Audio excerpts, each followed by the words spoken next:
Welcome to the latest edition of Dashing Dan's Sporting Adventures, our podcast that you can get on Spotify and all the social media platforms. And we're here for KISS Professional Solutions, www.kissps.com.au, 1300 547 777 is the number. They're the largest independent provider of copiers and printers in Victoria. Well, unless you've been hiding under a rock or asleep for the last week or so, the biggest sporting story, or certainly the biggest football story, is the Tassie Devils. Most of us, in fact, I reckon 90% of us who love footy, whether we're in Tasmania, whether we're outside Tasmania, want the Devils and would love to have the Devils and know that we need the Devils, considering the rich history that Tasmania has provided this great game of ours. So many players from Tasmania, such a very small state, are AFL Hall of Fame legends. There are some people down in Tassie who are against it. They're against the stadium. They're against the roof on the stadium. One man who's in favour of it and has been very passionate on his social media platforms. I absolutely love watching him. I can see the pain in his eyes. I can see the pain on his head when he's walking through the streets of Tassie, talking, getting angry at people. And that's fair enough because he's always been passionate.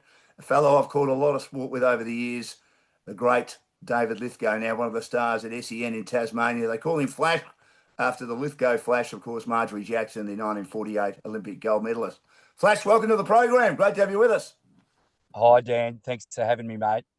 Now, Flash, just the first question here. How worried are you that the football club won't get off the ground down there? Look, I'm not so much at all. I mean, there's clearly concerns. The political spectrum over the last week and a half has been quite remarkable, really strange set of events. It was widely thought and still remains the case that the Liberal Party, of course, want the stadium and the Labor Party too.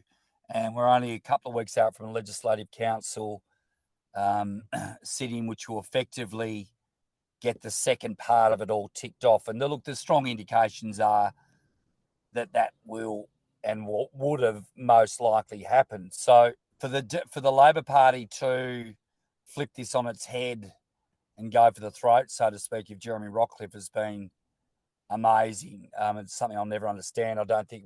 And in no state of affairs, whichever way you look at it, was the right move. I'm of the belief that Mr. Winter would have been the Premier in several months, handed to him on a platter. Now, with the early indications on some of the things you read on social media, etc., this just might backfire and go all up in smoke, no doubt about that.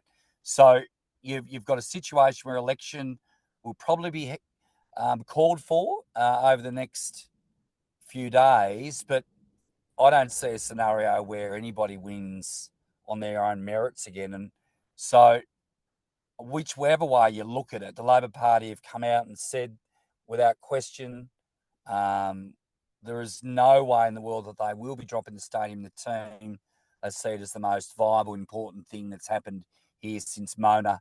By the way, many people, a lot of people, including the architects of Mona, think this will be much bigger than Mona. So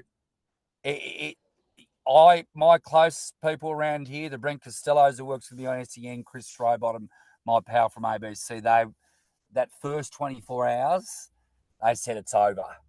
Really? I talked those two off a ledge, I'd like to believe, and as the days have come, and I don't see a scenario because Dan, it's got too much bigger for that now, hasn't it? You know, you can see me with my Devils kit. There's tens of thousands of these around that have been sold now. The merchandise sales of the Devils are extraordinary, but the impact it's already had is amazing. And for Tasmania to finally have it all together with Scottsdale Penguin, Burnie, Devonport, Derby, Commandy and Hobart, we all have our own mob, and that's something, as you would know, that's something we've never had, and we deserve that because there'll be nothing more unifying than finally, in the biggest game in the country by tenfold, we've got our own mob to watch. So that's not an issue anymore, the North and South divide, which of course most of us from outside Tasmania thought it was a massive issue. It still is, definitely. And there's fractions and, you know, everything that goes with that. Like the irony of life sometimes for everyone knows me, and we won't bang on about the political side of it, but I'm very much a left-leaning football commentator who's also a real estate agent. So none of it makes sense. None of it at all. However, we have fractions in Launceston where you've got the Greens that don't want it and stand out the front in their devil's kit saying the team needs to be based in Invermay and played out of York Park. And I love York Park. It's fabulous. And it needs those few games a year. You've called it York Park down, of course. Yes. But to suggest that you're going to set up camp in Invermay is lunacy. So you've got the Greens standing out the front in their devil's kit like mine, saying this is where the team should be based here, etc. But then you've got the fractions in Launceston, especially the over 60s crowd, which thinks, stuff Hobart, why don't we have the team? It's incredible. It doesn't exist. Yes, it does, as much as ever. And I'm from the north of the state, and I've lived 20 and a bit years over in Launceston, Scottsdale, and now 20 and a bit in Hobart. It's just crazy. So, yeah, the fractions or the factions have causing issues for sure. And, you know, that Launceston part of it is really silly.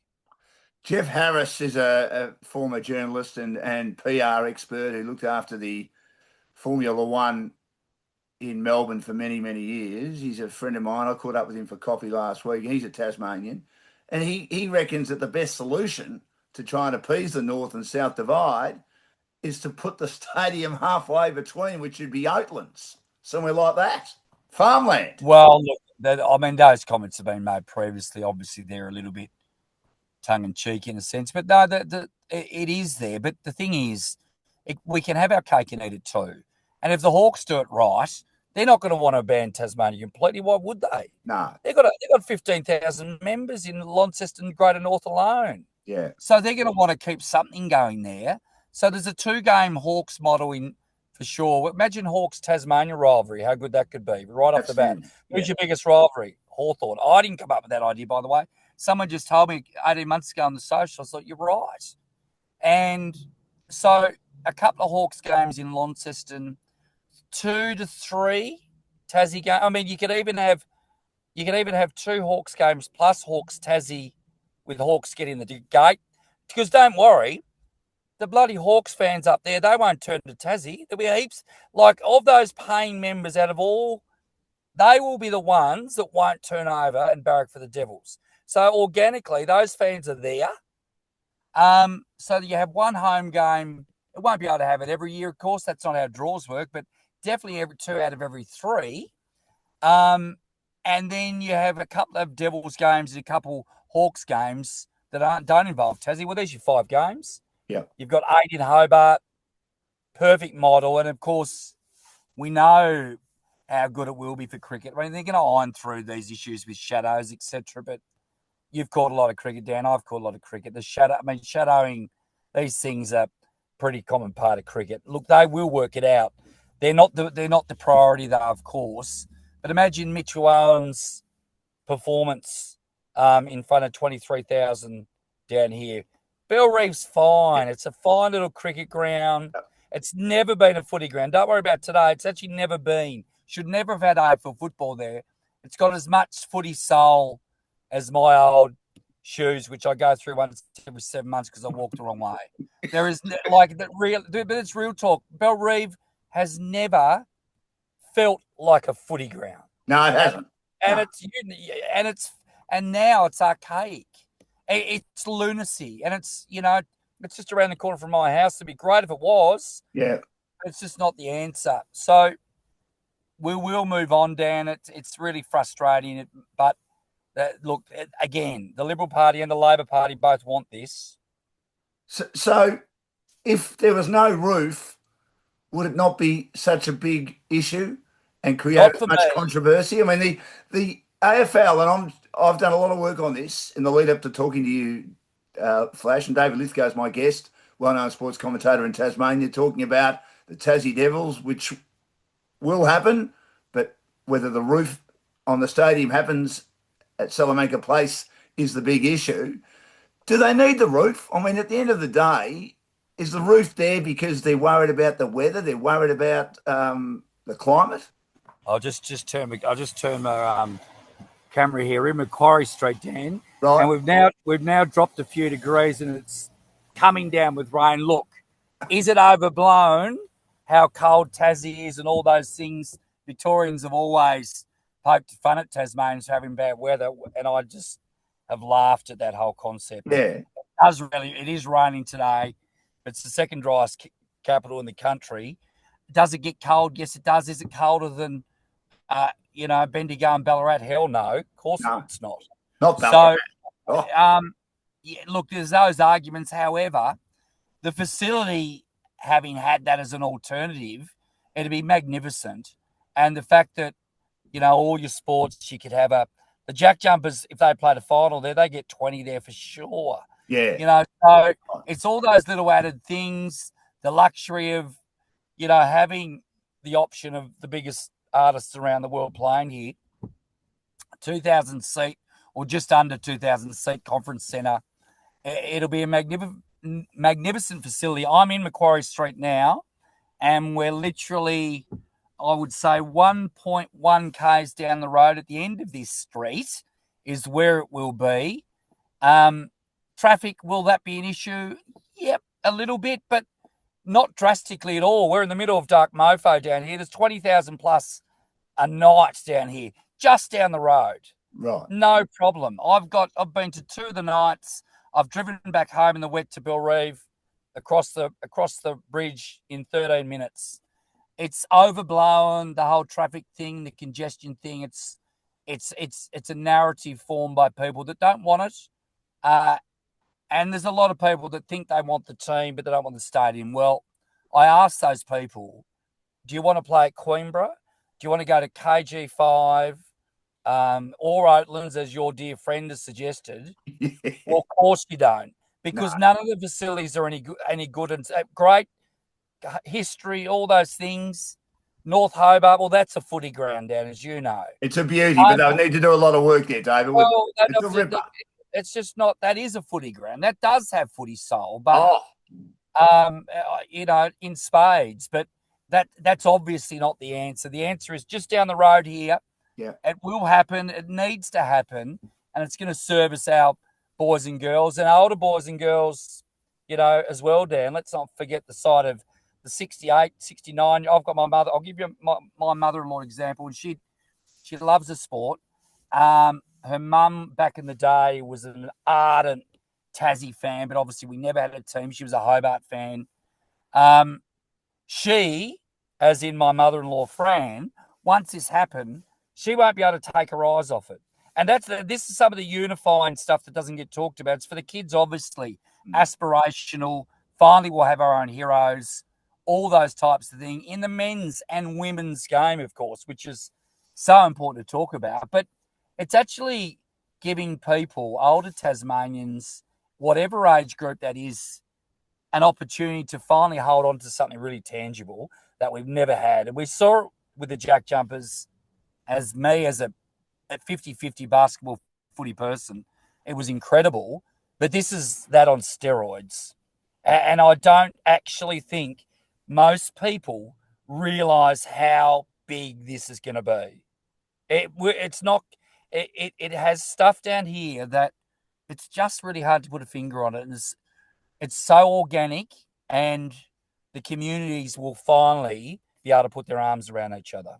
So, David, if the roof's there, but it's a retractable roof, do you put in place like you have with Docklands, where they need to have the roof on because of the sunshine, particularly during the day? I mean, I'm not a great fan of having it on at night if it's clear in Melbourne, but obviously if it's wet, it's a good thing to have.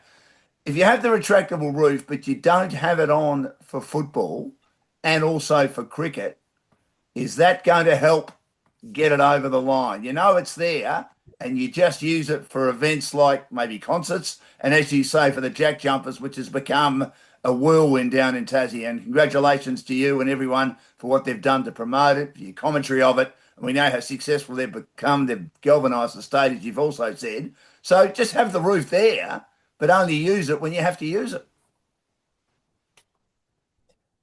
Yeah, and look again, they're all fair comments and ones I'll be listening to. But the AFL's made this really clear, Dan. So whether we like it, think the AFL are this, holding to ransom, and there's a part of that as well where the hatred for the AFL is so intense from some people that they would jeopardise getting the team, which I find irresponsible is a kind word, but there's many words that you could come up which would be much worse. But the end of the day, it is what it is.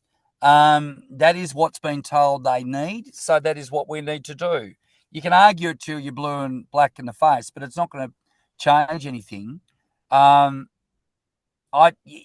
just really look forward to this mess. There's been obviously so many speed humps in this 40 years of Tassie trying to get a team down. I mean, this is another one, obviously, but it's horrendous that it's taken this long to happen. And any suggestions, obviously, with political turmoil down here, because that's what happens in Tassie. We never get this right. But any suggestions the AFL won't be able to give a little leniency, just in terms of shifting the timelines a little bit, I would find I don't believe that's possible, although No, many down here did.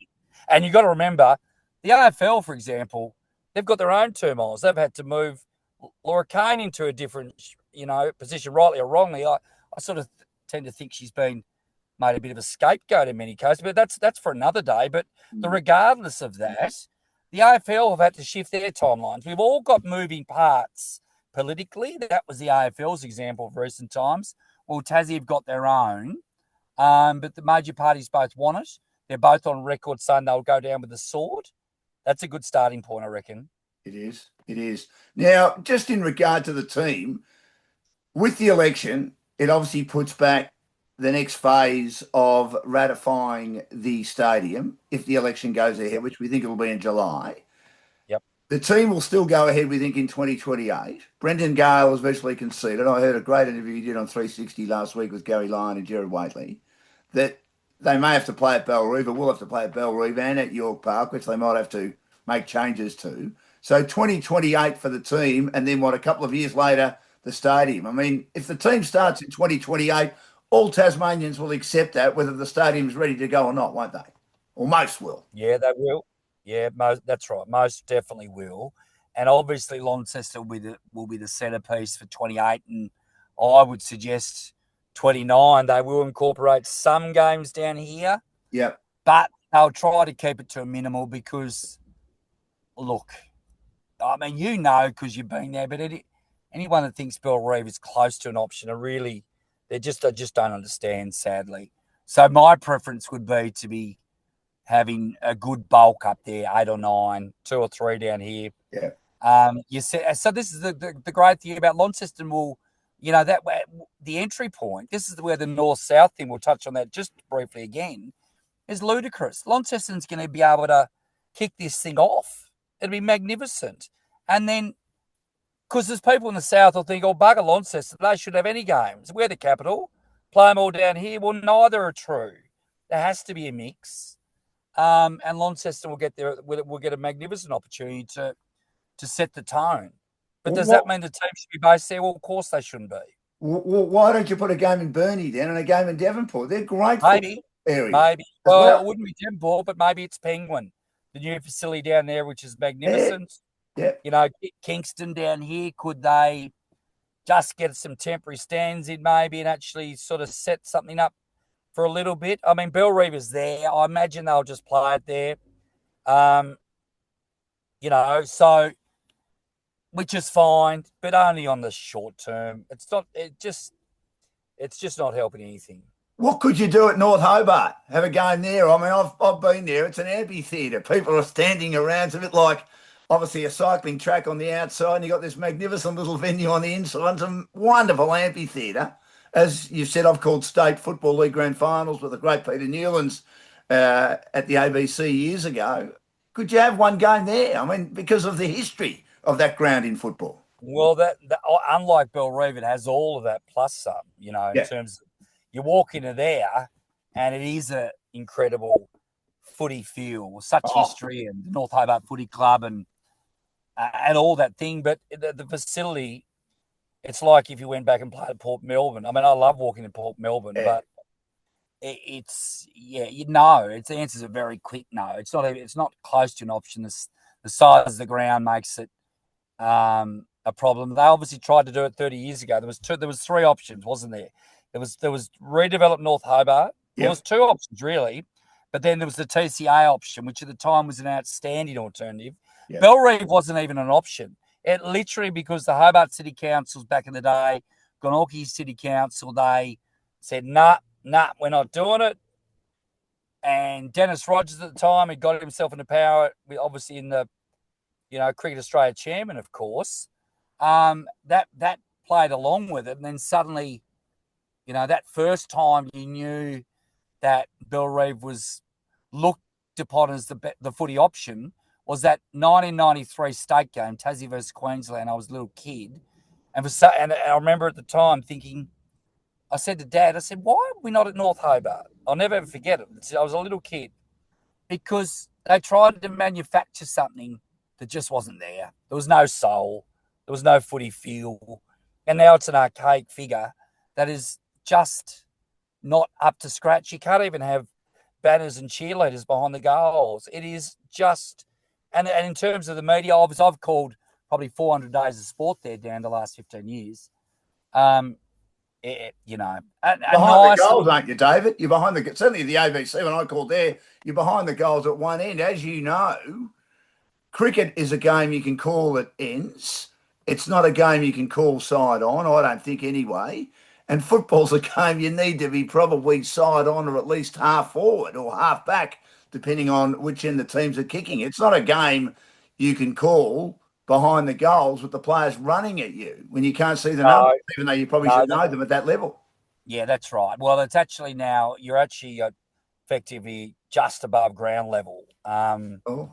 So you were just on the 50 at the members' end is where we call the footy from. It's quite difficult still because, when you're having to look right over the other sort of over forward pocket over at the river end, you're a fair way from the action. But first world problems, we'll commentate. Doesn't matter where you'll make it happen, as That's you right. know.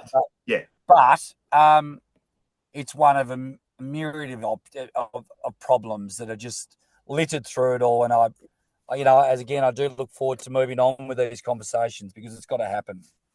And obviously, there's so many young kids who are starting to play football again. We know it's been an issue for Tassie not being able to get the talent into the AFL, except recent years starting to change with players like Riley Sanders and Colby McKercher, good young players, of course, young Cowan at Carlton. And David Lithgow's with me for KISS Professional Solutions, well-known sports commentator in Tasmania, talking about the Tassie Devils. And I believe, David, that at junior level and Auskick, the numbers are through the roof because of the Tassie Devils, which is great. Through the roof, boys and girls across the state, which is fabulous. But they need to keep moving forward because the Jack Jumpers are going well and all of those things. It's never so much about competition for me. It's about opportunity, and we've never been able to have our own heroes. Now we've all had our Jack Revolts and Nick Revolts and go through the history. We all know about it, Stuart Baldock and all back in the 60s and 70s, etc. Hudson, of course. But the two things here, Dan, is we don't have to make anything up here. It's not like GWS or Gold Coast, which people forget, isn't it too? It's the history is already there.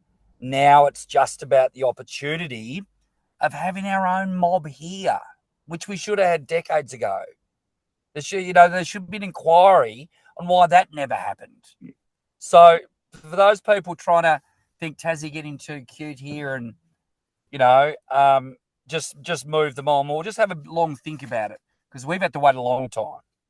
I was a bit worried about Dean Winter, the opposition leader, saying the other day, he said it's not the fabric and it's not the be-all or end-all of Tasmania. It's part of the fabric and part of the be-all or end-all of Tasmania that we have a football team. Does that concern you, comments like that from the opposition? Oh, he was on with Chris Rowbottom on Saturday morning. He was pretty definitive. Chris sort of got his pound of flesh certainly on the way out, no question about that. But he was definitive that he will not jeopardise the team, the stadium for anything. And that's quite comforting still, I think, for Tasmanians. Both major political parties want it. So, Dan, we're going to work through it. So you remain confident that the team will be up and about in 2028. I know everyone's emotional. Obviously, you had the lady as the general manager of the Devils who came on television last week. Yeah, came to Canberra. Outstanding. I thought it was outstanding. It was raw, wasn't it? And she obviously wants it so badly, and she works, and she has those interests at heart. And I mean, it just indicates that there are people very emotional about this, aren't there? But you remain confident, David, it will happen. I know Brendan Gale does, but I mean, he has to say that, doesn't he?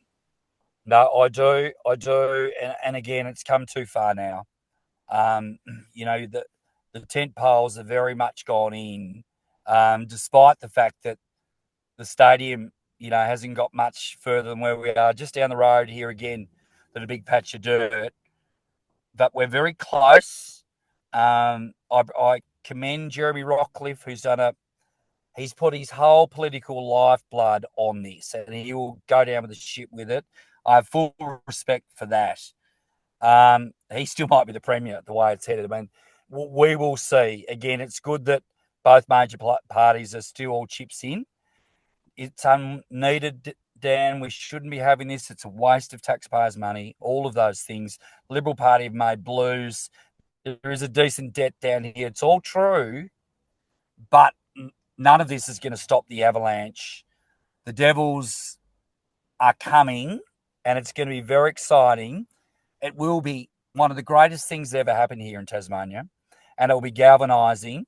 And Dan, I look forward to seeing you in 28, 29 when you pop over for a game, maybe against your beloved doggies, because I reckon it might be a hard mob to beat down here as well. Oh, I don't know about the doggies. They were pretty ordinary the other night, David. I mean, I knew you'd bring that on being a Hawthorn man. So will you be a Devils man or a Hawthorn man or both? No, I'm a Swans man. You're a Swans man. Oh, okay.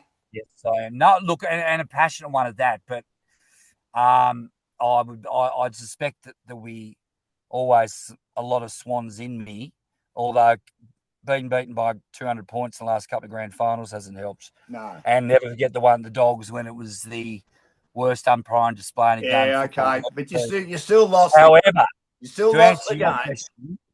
To answer your question, I can't wait for the Devils. I think about very clear to know where my allegiances will lie, as will most Tasmanians, Dan. You've got a son who obviously is growing up with this. He'll be right into it, won't he? I mean, it's, as you said, it's catering for people of his ilk, kids who are approaching teenage years now, where they'll get to enjoy it. And that's one of the most important aspects, isn't it? They will, and I've got twin 18-year-old girls as well, Yeah. Lucy, who's 16, and Swans fans, although Lucy's swayed to the Hawk side occasionally. And we've been to a couple of finals, love Isaac Kearney's red and white. Yeah. However, it's in your blood. So, and the people that tell you they won't change, 75% of them will. Do you think Tim Lane will? Because it'll be swept with the motion. Pardon? Do you think Tim Lane will? He's a Carlton man, but he's a Tassie man through and through. I haven't really had this conversation with him in recent times, but I reckon he might, in his latter years, go for the Devils after being such a passionate Carlton supporter for many, many years. Yeah, well, Carlton have worn thin on most of their fans for the last 30 years, and I would expect that Tim's is no difference. And, it's going to be magnificent. I can't wait for the first game. It'll come around reasonably quickly, and we'll be right. Just before I let you go, and David Lithgow has been my guest on KISS Professional Solutions for www.kissps.com.au, the largest independent provider of copiers and printers in Victoria. How do the restaurateurs feel in Salamanca Place? And I was there for a Sheffield Shield final between WA and Victoria, the last thing I ever did for the ABC 10 years ago. Magnificent restaurants. I've been there for the Salamanca Fair on Saturday. Best fudge I've ever eaten in my life. How will they feel like on the Salamanca Fair or the Salamanca Market when you're leading up to a game and you've got the stadium nearby? I dare say most of those people have been counselled about this or asked about this. They would think this is manna from heaven, wouldn't they? No question, yeah. And look, I know a lot of those restaurateurs and publicans around, and everybody obviously wants it because it'd be terrific for business. Isn't that good? You know, the vibe and feel of this place when Dark Mofo's on, which again it's on now here in the winter.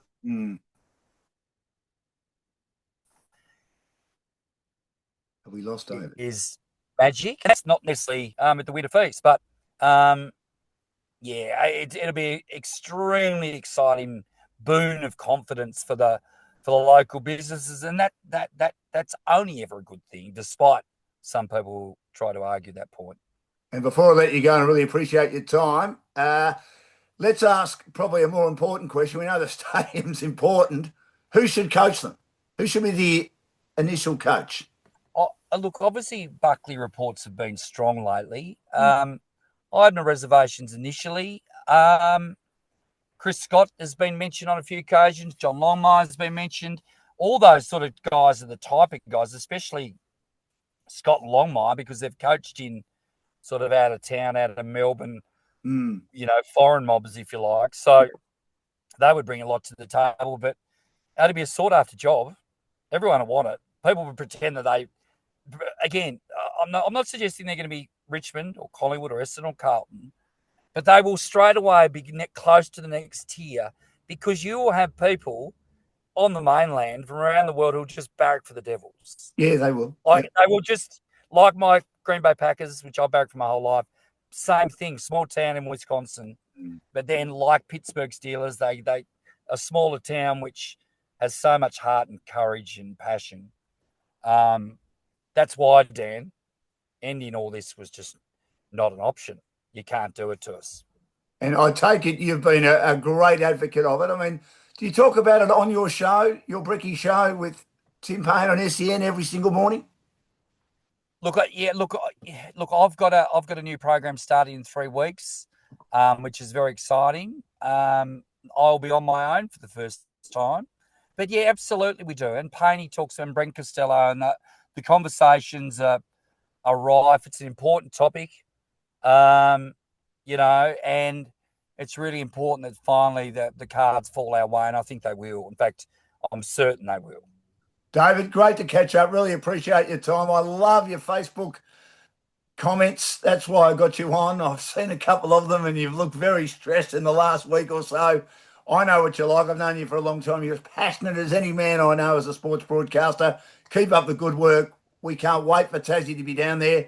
And I hope one day, before it gets too much for me, I'm in my mid-50s now, we get a chance maybe to call a game at that brand new stadium. And the Tassie Devils have got a big crowd in front of them. Thanks for joining us on Dashing Down Sporting Adventures for KISS Professional Solutions. All the best. Thanks, Dan. Thanks for having me, mate.